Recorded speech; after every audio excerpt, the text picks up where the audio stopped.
Hello everyone, welcome back to my channel. और आज हम एक न्यू टॉपिक के साथ जिसका नाम है public distribution system. So public distribution system में आज हम पढ़ने वाले, अगर हम पब्लिक डिस्ट्रीब्यूशन को नॉर्मली लें, मतलब सिंपल अगर हम वे में समझें, तो is equal to ration shop. बस इसका मतलब इतना ही है और ख़त्म। अब अगर हम इसको एज अ थियोटिकल में समझे पूरा, तो फिर हम स्टार्ट करते हैं। ठीक है, अगर हम पब्लिक डिस्ट्रीब्यूशन सिस्टम को कहीं पे देखें तो इज इक्वल टू, आप अपने माइंड में सेट कर लीजिए कि राशन शॉप की बात की जा रही है यहाँ पे। तो ये एक सिस्टम है जिसमें system of management of food economy का distribution of food grain at affordable price, जिसमें डिस्ट्रीब्यूशन होता है फूड ग्रेन्स का अफोर्डेबल प्राइस पे।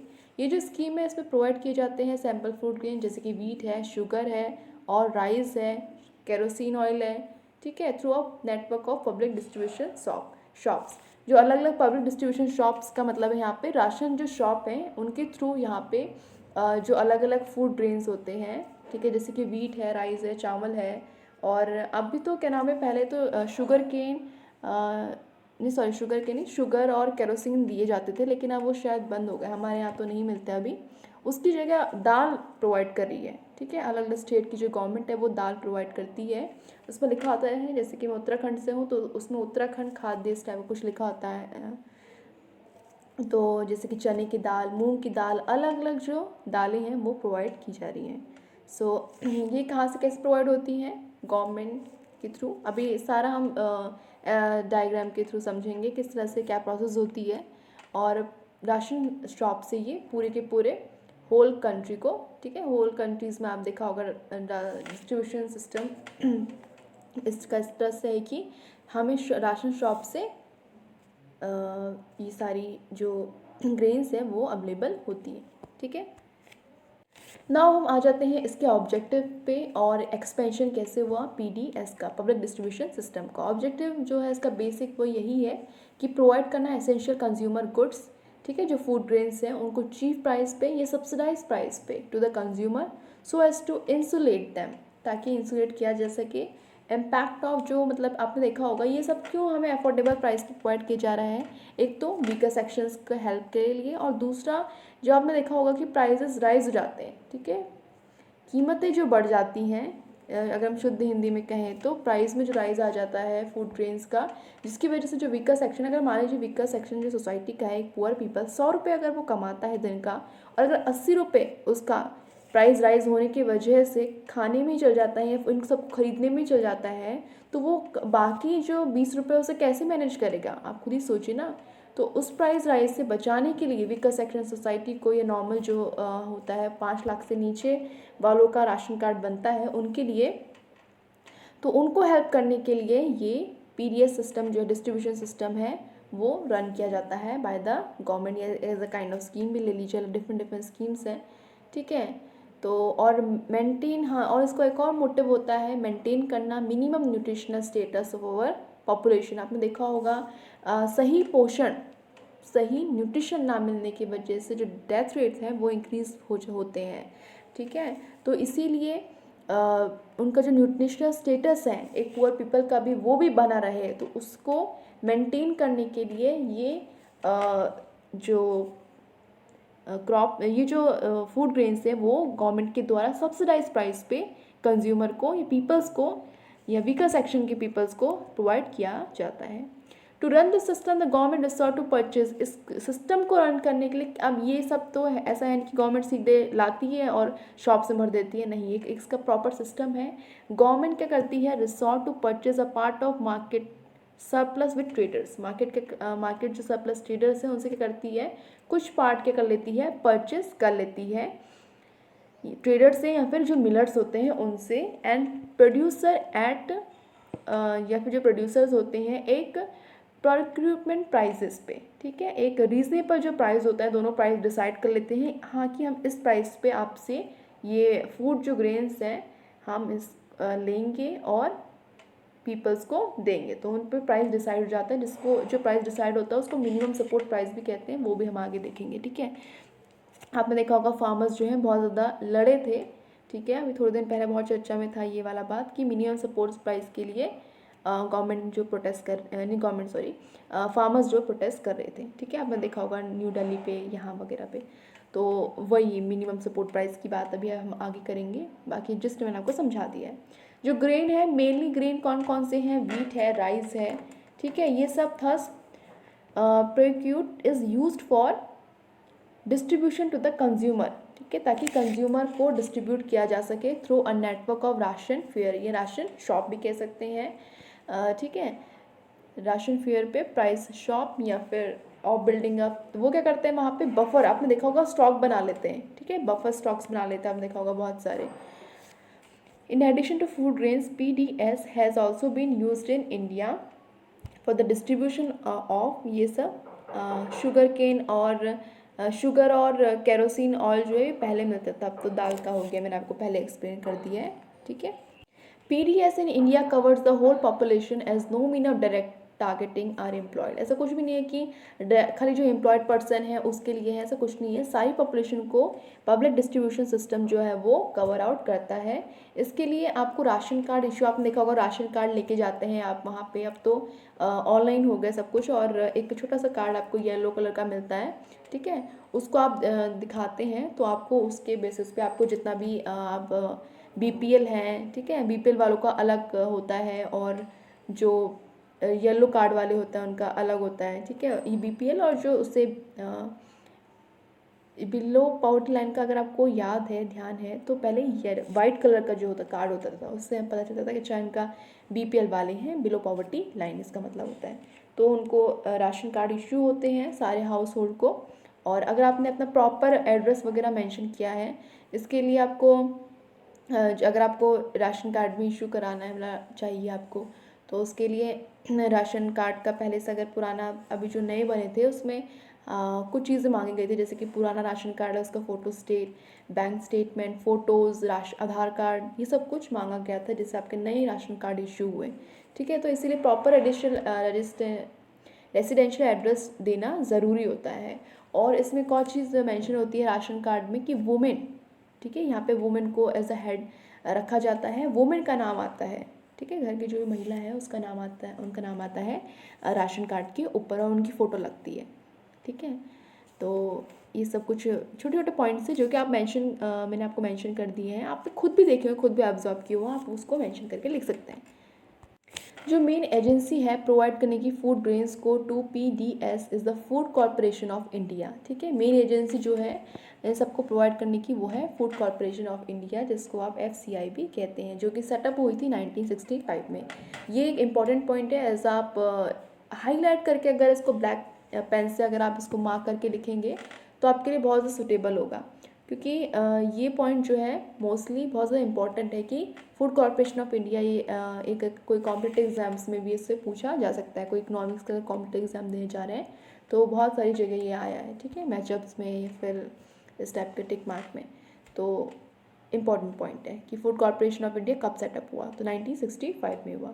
अब इसका प्राइमरी ड्यूटी ये है ऑफ कॉरपोरेशन की कि परचेस करना, पहले तो परचेस करेगा, जो भी ट्रेडर मिलर मैंने आपको स्टार्टिंग में बताया है उनसे ये परचेस करेगा, उसके बाद स्टोर करेगा, और फिर जो भी फूड ग्रेन्स हैं उनका मूवमेंट होगा। स्टोर करके आपने देखा होगा कि गवर्नमेंट अपने स्टोर करके रख लेती है जितना भी जो भी परचेस करती है, और फिर इसका स्टोरेज का बाद मूवमेंट होगा फूड ग्रेन्स का थ्रू ट्रांसपोर्ट, और फिर उसके राशन शॉप्स में ये अलग अलग राशन शॉप्स में डिस्ट्रीब्यूट किए जाएंगे। Then sale of food grains, फिर काम होगा फूड ग्रेन्स को सेल करने का और अदर फूड स्टफ्स को, ठीक है। It ensure on the one hand कि फार्मर्स को एक रीजनेबल प्राइस पे गवर्नमेंट और फार्मर डिसाइड कर लेते हैं जो प्राइस, मिनिमम सपोर्ट प्राइस, जिसमें फार्मर्स को भी नुकसान ना हो और गवर्नमेंट को भी रीजनेबल प्राइस पे वो चीज़ मिल जाए, ताकि वो आगे कंज्यूमर या फिर जो वीकर सेक्शन ऑफ सोसाइटी है उन तक ये जो ज़रूरी चीज़ें हैं वो पहुंचा सके, ठीक है, या फिर जितना भी हम टैक्स अपना इतना सेक्रीफाइस करते हैं और उन तक बेनिफिट पहुंचना चाहिए, ठीक है। फिर on the other hand farmers get remunerative prices for their produce, जो भी वो प्रोड्यूस करते हैं फूड ग्रेन्स में उनको उनका एफोर्डेबल, रिम्यूनरेटिव को हम एफोर्डेबल या फिर एक ऐसा प्राइस कह सकते हैं जिससे फार्मर्स को नुकसान ना हो, ठीक है, ऐसा भी कह सकते हैं। On the other hand consumer को फूड ग्रेन्स मिल जाए from central pool at uniform price पे fix by the government of India, और जो भी गवर्नमेंट ऑफ इंडिया ने प्राइस फिक्स कर रखा है, चाहे MSP का या फिर फूड ग्रेन्स देने के लिए राशन शॉप्स में, वो भी यूनिफॉर्म प्राइस पे मिल जाए। नेक्स्ट है objective of public distribution system. तो जो मेन गोल होता है पब्लिक डिस्ट्रीब्यूशन का, वो अपने आप को लिमिट नहीं करता है, ठीक है। फिर उसके बाद है making available sufficient quantity of essential commodities. हमको एसेंशियल कमोडिटी सफिशिएंट क्वांटिटी पे अवेलेबल कराना, ये इसका पहला ऑब्जेक्टिव है। And in places accessible to all, ऐसे प्लेसेस में हमको प्रोवाइड कराना ताकि वहाँ पे सब आ सकें। अगर मान लीजिए अगर ये एक ही प्लेस पे होता, पूरे इंडिया का एक ही प्लेस में मिलता, तो क्या ये एक्सेसिबल होता हमारे लिए? क्या हम वहाँ पे जा पाते? नहीं। तो इसीलिए हर राशन शॉप, आप देखा थोड़ी थोड़ी दूरी पे आपके हर मतलब एक एरिया का राशन शॉप होता है जहाँ पे आप इजीली एक्सेसिबल जाके वहाँ से आप ले सकते हैं अफोर्डेबल प्राइजेस पे। और इससे क्या होता है, प्रोटेक्शन होता है वीकर सेक्शन ऑफ सोसाइटी को, ताकि अगर प्राइजेस राइज हो भी गए तो भी उनको रीजनेबल प्राइजेस पे राशन शॉप में जो भी प्राइस डिसाइड किया गवर्नमेंट ऑफ इंडिया पे, वहाँ पे उनको मिलेगा। तो मेजर गोल देख लेते हैं। पहला मेजर गोल है make goods available to consumer. Consumer को गुड्स अवेलेबल कराना, स्पेशली जो डिसएडवांटेज या फिर वर्नेबल सेक्शन है या वीकर सेक्शन है उनको, अगर ये आपके टफ वर्ड्स पढ़ रहे हैं तो आप simple weaker section of society आप लिख सकते हैं, of society at fair prices पे, ठीक है, जो फेयर प्राइसेस है उन पे। ये सारे के सारे नोट्स बहुत ज़्यादा इंपॉर्टेंट है। अगर आप इन्हीं में से नोट्स बना के अपने कॉपी में एग्जाम में लिखते हैं तो आपको बहुत अच्छे मार्क्स मिलेंगे, क्योंकि ये टू द पॉइंट है, कुछ घुमाया फिराया नहीं किया। हाँ, आप अपना एक्स्ट्रा पॉइंट जोड़ना चाहते हैं वो अलग बात है, लेकिन जो मेन पॉइंट्स हैं आप पहले उनको क्रक्स बिल्कुल पॉइंट टू पॉइंट अच्छे हैंड राइटिंग में आप ज़रूर लिखिए ताकि आपको बेटर रिजल्ट्स मिले। ओके, जो सेकंड जो ऑब्जेक्टिव है वो है रेक्टिफाई करना existing imbalance between the supply and demand for consumer goods. कहीं इम्बैलेंस तो नहीं हो रहा है सप्लाई और डिमांड पे, तो उसको रेक्टिफाई करना ये भी गवर्नमेंट का ऑब्जेक्टिव होता है, ठीक है। अगर मान लीजिए या फिर कहीं ब्लैक मार्केटिंग तो नहीं हो रही एसेंशियल कमोडिटी की, आपने देखा होगा कि बहुत ज़्यादा क्या होता है ब्लैक मार्केटिंग हो जाती है बीच में ही। फूड मतलब कि गवर्नमेंट ने तो अपनी तरफ से उसको स्टोरेज कर लिया, लेकिन बीच के जो आपने देखा होगा पर्सन्स होते हैं वो क्या कर लेते हैं, फूड ग्रेन्स में हेराफेरी कर देते हैं। मतलब कि जो पीपल तक जो पहुंचना था एसेंशियल जो कम्युनिटी, वो नहीं पहुंच पाती, बीच में ही क्या कर लिया। आपने सुना भी होगा कि बहुत सारे राशन शॉप्स में क्या करते हैं, पीपल्स को मतलब कि कह सकते हैं कि low quality of food grains दे देते हैं और हाई क्वालिटी की मार्केट में निकाल लेते हैं। इस ब्लैक मार्केटिंग को भी देखना, और जो सप्लाई और डिमांड फॉर कंज्यूमर है कि उसको भी रेक्टिफाई बैलेंस करके चलना। Ensure social justice in distribution of basic necessity of life, और सोशल जस्टिस को एंश्योर करना कि जो बेसिक नेसेसिटी ऑफ लाइफ की जो चीज़ें हैं वो वीकर सेक्शन ऑफ सोसाइटी को मिल रही है या नहीं मिल रही है। फोर्थ है even of fluctuation of prices and availability of mass consumption of goods. जो प्राइस में फ्लक्चुएशन आते हैं मार्केट में बहुत ज़्यादा, ठीक है, उछाल इन्फ्लेशन की वजह से, उसको इवन आउट करना, मतलब बैलेंस करके चलना।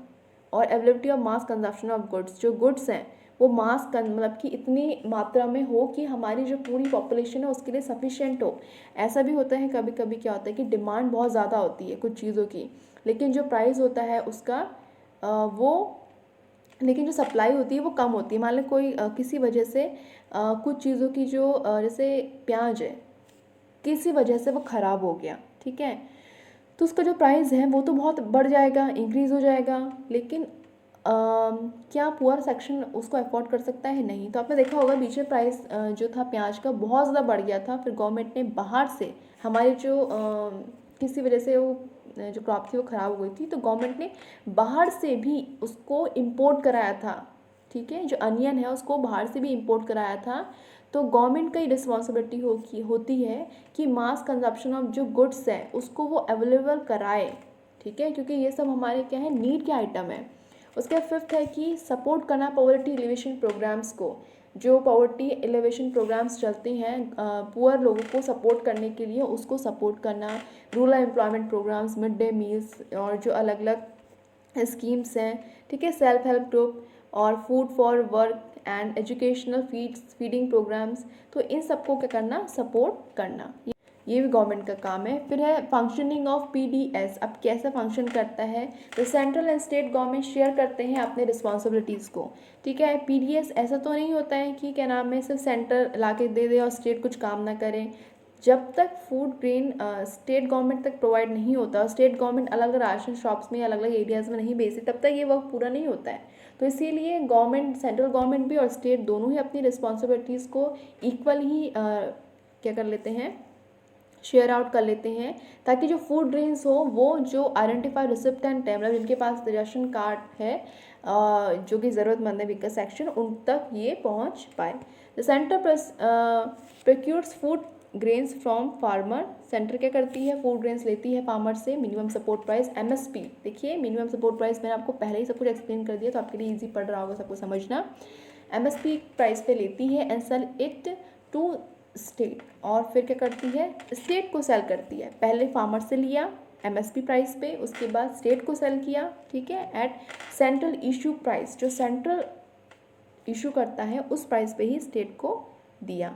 एंड रिस्पॉन्सिबल फॉर ट्रांसपोर्टिंग, और फिर रिस्पॉन्सिबल कौन होता है, हर स्टेट रिस्पॉन्सिबल होता है ट्रांसपोर्ट करने के लिए ग्रेन्स को टू गो डाउन, ठीक है, जो भी गो डाउन अलग अलग स्टेट टाइप बना रखे हैं उन तक इनको ट्रांसफर करना वो सब स्टेट की जिम्मेदारी होती है। States hold the responsibility of, फिर स्टेट जो होता है वो रिस्पॉन्सिबिलिटी होल्ड करता है ट्रांसपोर्ट करना फूड ग्रेन्स को फ्रॉम दिस गो डाउन, इन गो डाउन से to each fair price shop. ये फेयर प्राइस शॉप को राशन शॉप भी कहते हैं, पहले मैंने मेंशन किया, ठीक है, आप अच्छे से देख लीजिए,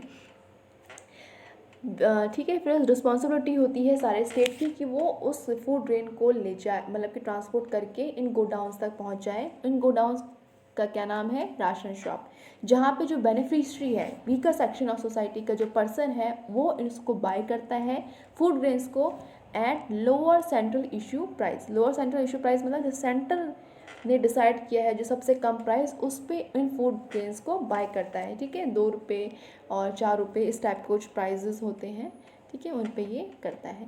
मैनी स्टेट फर्दर करते हैं subsidises the price of the food grains before selling to it to recipient. Food FCI एक नोडल एजेंसी है एट द सेंटर, जो कि रिस्पॉन्सिबल है for transporting food grains to the state godown. तो FCI ही एक ऐसी agency है, नोडल एजेंसी है सेंटर में, जो कि रिस्पॉन्सिबल होती है जितना भी फूड ग्रेन ट्रांसफ़र होता है ना सेंट्रल टू स्टेट गवर्नमेंट को, स्टेट गो डाउन में, तो वो इसका रिस्पॉन्सिबिलिटी होती है FCI की।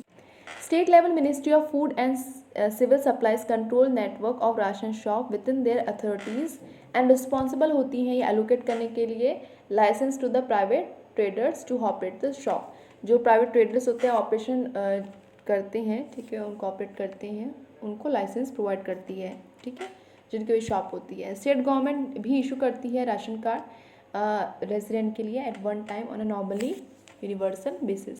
तो फिर जो स्टेट गवर्नमेंट होती है वो राशन कार्ड इशू करती है रेजिडेंट को एंड डिटरमाइन द क्वांटिटी, और फिर क्वांटिटी डिटरमाइन की जाती है। जैसे आपको राशन कार्ड दिया तो उसके बाद आपकी क्वांटिटी डिसाइड होगी कि आपकी सैलरी के अकॉर्डिंग आपका कितना क्वांटिटी बनती है, ठीक है, राशन की। Differ from one community to the next, एक कम्युनिटी से दूसरी कम्युनिटी। प्राइस जो होते स्टेट गवर्नमेंट डिसाइड करती है। पब्लिक डिस्ट्रीब्यूशन स्कीम के अंदर each family below poverty line eligible है 35 kg of rice wheat every month, while house hold above the poverty line को 15 kg food grain monthly basis पे मिलता है। सेंट्रल गवर्नमेंट देखिए ये जो केजीज 35 kgs और 15 kgs जो मेंशन किया है वो चेंज भी हो सकता है, पेंडेमिक के टाइम पे कुछ और मिलता हो और नॉर्मल डेज़ में कुछ और मिलता हो। तो ये आप सर्च करके अपना लिख लीजिए कि अभी नॉर्मल डेज़ में और जो पेंडेमिक डेज़ में कितना मिलता है, वो आप मेंशन करके एक बार सर्च करके लिख लेना कि कितना नॉर्मल केजीज मिलता है, ठीक है। अब ये ज़रूर मेंशन कीजिए, ये एक स्पेशल पॉइंट है क्योंकि राशन शॉप में हमको कितना केजी का मिलता है ये आप हाईलाइट करके लिख सकते हैं, इससे आपके पॉइंट इंक्रीज़ होंगे। सेंट्रल गवर्नमेंट रिस्पॉन्सिबिलिटी लेती है प्रोक्यूरमेंट की और स्टोरेज की, ट्रांसपोर्टेशन की, ठीक है। Bulk allocation of food grain state government responsibility लेती है कि कैसे कंज्यूमर तक पहुँचे, मतलब जो इन शॉप्स को इस्टेब्लिश करके कैसे कंज्यूमर तक ये सारे फूड ग्रेन्स पहुँचे। स्टेट गवर्नमेंट भी रिस्पॉन्सिबल होती है फॉर ऑपरेशनल रिस्पॉन्सिबिलिटी, आइडेंटिफाई करना फैमिली जो कि बिलो पॉवर्टी लाइन है, उन फैमिलीज़ को आइडेंटिफाई करना जो कि बिलो पॉवर्टी लाइन है, राशन कार्ड इशू करते हैं उनको सुपरवाइज करना, मॉनिटर करना, ठीक है, उन जो राशन शॉप्स हैं उनको, ये सारी जिम्मेदारी किसकी होती है, स्टेट गवर्नमेंट की है, ठीक है। सेंट्रल गवर्नमेंट की ट्रांसपोर्टेशन, खरीदना, सब फार्मेसी ये सब लाना, ये सब तो गवर्नमेंट का काम है, सेंट्रल गवर्नमेंट का। लेकिन स्टेट गवर्नमेंट की रिस्पॉन्सिबिलिटी है कि राशन कार्ड इशू करना, ठीक है, देखना कौन एलिजिबल है, कौन पॉवर्टी लाइन के आता है नहीं आता है, सुपरवाइज करना, राशन जो शॉप्स है उनको मॉनिटर करना, देखते रहना कि हाँ इन तक जो ज़रूरतमंद है उन तक पहुंच रहा है नहीं पहुंच रहा है राशन, कहीं वो बीच में अपना ब्लैक मार्केटिंग तो नहीं कर ले रहे हैं। एंड नेक्स्ट जो है एक डायग्राम है जिसको आप नीटली बनाइए और इससे आपके पॉइंट्स मार्क्स जो हैं इंक्रीज होंगे। आप देख सकते हैं पहले सेंट्रल गवर्नमेंट ने लिया, फिर उसको स्टोरेज प्रोक्यूरमेंट किया, देन स्टोरेज, देन ट्रांसपोर्ट किया उसको, और फिर बल्क एलोकेशन करके डिस्ट्रीब्यूट किया स्टेट गवर्नमेंट को, ठीक है। स्टेट गवर्नमेंट क्या करेगी, राशन शॉप तक पहुंचाएगी उसको और फिर कंज्यूमर तक। तो ये एक प्रोसेस है, ठीक है, ये साइकिल है जिस साइकिल से हमको राशन मिलता है, ठीक है, और इसको आप अच्छे से बना सकते हैं। नेक्स्ट कुछ लिमिटेशंस है पब्लिक डिस्ट्रीब्यूशन सिस्टम के। प्रॉब्लम जो होता है पब्लिक डिस्ट्रीब्यूशन सिस्टम का, have not been under dividing in the nation, मतलब इसका कुछ प्रॉब्लम्स भी है, ये सब तो नहीं होता है। एडमिनिस्ट्रेशन क्या है हमारा, आपको पता ही है, वीक है, ठीक है, स्टेट का, डिसऑनेस्ट भी है। डिफिशियंसी क्या होती है, ह्यूज स्टॉक जो होता है, ह्यूज, आपने देखा होगा शॉर्टेज, कब कभी आप जाते हैं तब तक आपका राशन ख़त्म हो जाता है। और फेक सप्लाई एंटिटीज़ इन राशन कार्ड, आपने देखा होगा कि राशन कार्ड जिसको नहीं भी मिलना चाहिए उसको भी मिल रहा है, मतलब ऐसे डिसाइडेड है कि 5 लाख से नीचे वालों को मिलता है, लेकिन लोग क्या करते हैं, हेरा फेरी करके, आपको पता ही है, ठीक है। ह्यूज स्टॉक होने के बाद भी शॉर्टेज हो जाता है स्टॉक में, फूड ग्रेन्स में। उसके बाद राशन कार्ड में भी जिसको नहीं भी मिलना होता है उसको भी मिल जाता है, मतलब कि बिलो पॉवर्टी लाइन का नहीं भी है वो, और अच्छी खासी उसकी इनकम है, लेकिन फिर भी उसने मेंशन क्या कर रखा है, बिलो पॉवर्टी लाइन वाला अपना राशन कार्ड बनवा रखा है। फिर है diversion of community from sale to open market, और राशन कार्ड्स आर रिकॉर्डेड, ये सब कुछ क्या होता है, सब में अलग अलग सेल हो जाती है ओपन मार्केट में, मतलब कि उनको दिया गया है राशन बेचने के लिए कि आप वीकर सेक्शन को दें या पुअर पीपल को दें, और वो क्या करते हैं ओपन मार्केट में बेचना शुरू कर देते हैं, उन्हीं राशन के बोरियों को लेके चल दिए भैया ओपन मार्केट में बेचने, क्योंकि वहाँ पे उनको पैसा ज़्यादा मिलेगा ना, यहाँ पे तो उनको 3 से 4 रुपये में ऐसे मिलेगा, और अगर इसी को ओपन मार्केट में बेचेंगे तो उनको सोचो कितना पैसा मिलेगा। तो यही ब्लैक मार्केटिंग जो है ये चलती है। पब्लिक डिस्ट्रीब्यूशन सिस्टम जो है वो बहुत सफ़र करता है from irregular, poor quality of food grains, बहुत तो poor quality of food grains मिलते हैं, देखा होगा आपने, made available through price fair price shops में, ठीक है, कभी कभी बहुत पुअर क्वालिटी के फूड ग्रेन्स भी आते हैं। Identification of poor by the state is not full proof, मतलब कि जिसका भी मतलब आइडेंटिफाई किया गया हाँ इसको मिलना चाहिए, वो कोई फुल प्रूफ नहीं होता है, कुछ भी लोग दिखा देते हैं अपना जो रॉन्ग, ठीक है, डाटा दे देते हैं। Large number of poor and needy person जो हैं, जो नीडी हैं वो लेफ्ट आउट हो जाते हैं, और जिनको नहीं मिलना चाहिए उनको मिल रहा होता है। तो बहुत सारे लॉट ऑफ फेक जो कार्ड है वो भी इश्यू हो जाते हैं, देखा होगा आपने किसी के नाम पे भी। जो फेयर प्राइस शॉप है, owner gets fake ration card, अपने खुद के फेक राशन कार्ड बना लेता है, और फिर उसके बाद क्या करता है, सेल करने लग जाता है फूड ग्रेन ओपन मार्केट में। People do not gate permitted amount of food grains from the fair price shop, ration shop भी कह सकते हैं, उनको परमिट अमाउंट ऑफ नहीं मिलता है। जैसे मान लो 2 kg लिखा है तो 2 नहीं मिलता, वो कहते ख़त्म हो गया 1 ही kg ले जाओ, और बाकी वो साइड से निकाल लेते हैं। और 4th पॉइंट है कि diversion of food grains bye fair price shop holder and mediator. आपने देखा होगा डाइवर्जन हो जाता है फूड ग्रेन्स का, क्या होता है कि बीच में मीडिएटर जो होगा, बिचौलिया जिसको बोलते हैं, वो रख लेता है, और राशन कार्ड जो राशन शॉप वाले उनको कम देता है, उनको एक कम देगा तो वो आगे भी कम देंगे, बाकी तो वो निकाल ही देते हैं अच्छे से, ठीक है। 5th है कि मैनी टाइम्स गुड क्वालिटी, आपने देखा होगा कि पुअर पीपल है करके उनको पुअर चीप क्वालिटी के फूड ग्रेन्स दे देते हैं, कुछ नहीं करते, देखो बताती हूँ, वो लेते हैं गवर्नमेंट तो अच्छे खासे अच्छे क्वालिटीज़ ऑफ जो फूड ग्रेन्स है वो खरीद लेती है, लेकिन वो क्या करते हैं बीच में जो बिचौलिए होते हैं, मीडिएटर होते हैं, वो गुड क्वालिटी के जो फूड ग्रेन होते हैं उनको cheap quality of food grains की करते हैं, मैच करते हैं। मान लो एग्जाम्पल दे रही हूँ, ऐसा होता तो नहीं है, अगर गवर्नमेंट ने खरीदा बासमती, उन्होंने बीच में निकाल दिया साइड में बासमती, और इसमें क्या कर दिया, कोई चीप सा गंदा गंदा सा कोई राइस है टूटा फूटा वो डाल दिया, तो मतलब बासमती का प्राइस और वो जो गंदा राइस है उसका प्राइस में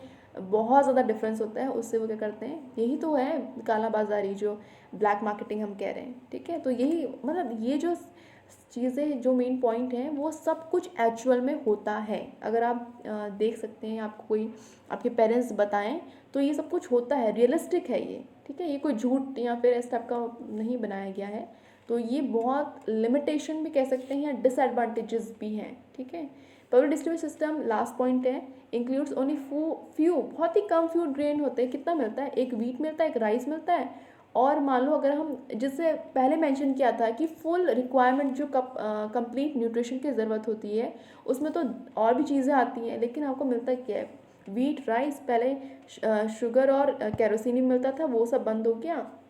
उसके बाद कंप्लीट न्यूट्रिशन पे तो फिर और भी चीज़ें आती है ना, तो मिलता क्या है, कहीं कहीं पे तो खाली व्हीट और राइस मिलता है। लेकिन हाँ, आजकल हमारे यहाँ दाल वगैरह भी इसमें दी जा रही हैं, तो वो भी न्यूट्रिशन पे हेल्प करती हैं। लेकिन कहीं कहीं क्या होता है कि नहीं भी देते हैं, वो अपने पास ही रख लेते हैं, तो फिर उनके लिए तो बहुत प्रॉब्लम वाली बात हो गई, ठीक है। तो ऐसा हम कह सकते हैं। तो होप कि ये सारी जितना भी मैंने आपको एक्सप्लेन किया है वो आपको अच्छे से समझ में आया हो। अगर समझ में आया तो इस वीडियो को एक बड़ा सा लाइक ज़रूर दीजिए। बहुत ज़्यादा मेहनत लगती है, इवन ये वीडियो 20 मिनट से भी अब आपकी चली गई है, लेकिन हाँ पूरा अच्छे से एक्सप्लेन है, पूरा PDS मैंने अच्छे से पूरा अच्छा एक्सप्लेन कर दिया इस वीडियो में। मतलब पहले मैं सोची थी इसके पार्ट्स बनाऊं, लेकिन फिर मैंने पार्ट्स ना बना के इसी पूरी वीडियो में सब कुछ एक्सप्लेन कर दिया। इसके सिग्निफिकेंस, इंपॉर्टेंस, लिमिटेशन सब कुछ आपको अच्छे से समझ में आया होगा। और अगर समझ में आया तो हमारे चैनल को सब्सक्राइब कर दीजिए और नोटिफिकेशन बेल को प्रेस कर दीजिए। और भी जितने भी इकोनॉमिक्स से रिलेटेड वीडियोस हैं मैं सारे अपलोड करूँगी, और भी वीडियोस आप देख सकते हैं, अपने फ्रेंड्स के साथ शेयर कर सकते हैं, उनको भी बेनिफिट होगा। आप भी बेनिफिट लीजिए, अपने एग्ज़ाम को अच्छे से दीजिए। और जो भी एग्ज़ाम आपका है उसके लिए all the best from my side. Thank you so much.